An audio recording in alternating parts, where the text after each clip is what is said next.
Welcome to the 2013 training videos. This will cover line of scrimmage and we'll then move into goal line on this same video. Let's start with play number 1. We're going to cover encroachment. This play, the entire defense jumps off. There's no movement by the offense, so this is a great call for encroachment and a nice job by the head linesman by coming in and giving the preliminary signal. The only thing we need to be concerned about is the clock. It's running, so don't forget to shut it down.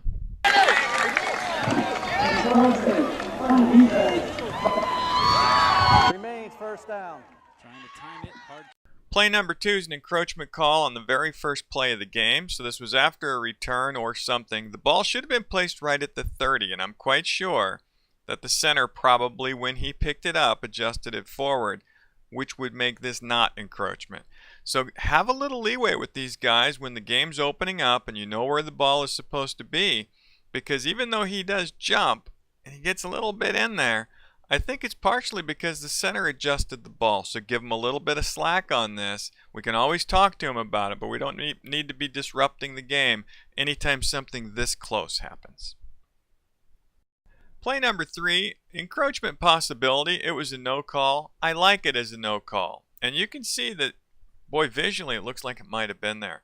But when you slow this down, and this is really what you have to do in your mind when you're on the line of scrimmage, as this defender is planting that questionable foot, the ball is being snapped right there. It's just so fast. So this is a great pass on this play, particularly since he's not full speed forward, he's actually pushing back. It's a philosophy that's been used in the NFL, even though they don't have a dead neutral zone. We can still use it in this instance, and I like what the officials did in not calling this as encroachment and allowing the game to proceed.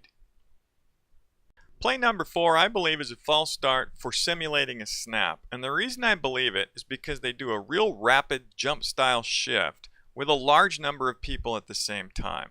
This is solely designed to draw the defensive team off sides, and that falls into the simulating a snap category. It doesn't mean that teams can't shift multiple people at the same time. It just means that they can't shift in such a manner. Here's another one, same game, but the team switched. It just means that they can't shift in such a manner that it simulates a snap or the start of action at the play. And when you move a bunch of guys at the same time, after you're already set, it needs to be very clear that this is a shift and not a snap. And you can see these guys jumping up. So I believe these are both simulating a snap, should both be placed on the offense. Play number 6 was an illegal formation call. It was an accurate call. And if you count the 3 running backs in the backfield, that's 3, plus the quarterback is 4, and the receiver up top with his back foot on the 20, that's number 5 in the backfield. And we do what we can to try to allow these formations to be correct. But in this case, that guy's too far back. This is an illegal formation and a correct call. Nice job by the officiating crew. Play number 7 is a good example of one of the plays where we want to make the formation right. Now we've got a guy on the line at the bottom of the screen, 2 in the backfield, quarterback and a running back. The guy at the top of the screen was the guy that was called for illegal formation, and an argument can be made that even though his foot may be behind the waistline of the center, he is leaning forward and may actually have another foot in front of that foot, at least of his body, that may reach the center. So that's why in these cases we give him a little bit of leeway. He's not gaining an advantage by being in that spot. It's better that after the play you just go warn him and say, hey, I'll spot you up if you're going to be on the line, and let the game continue smoothly.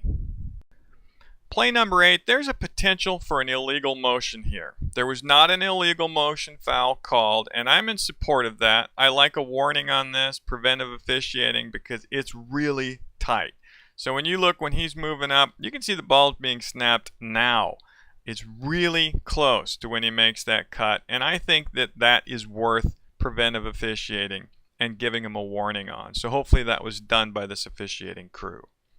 Play number 9. Now this is illegal motion. It was not called on the field. I'm not sure why.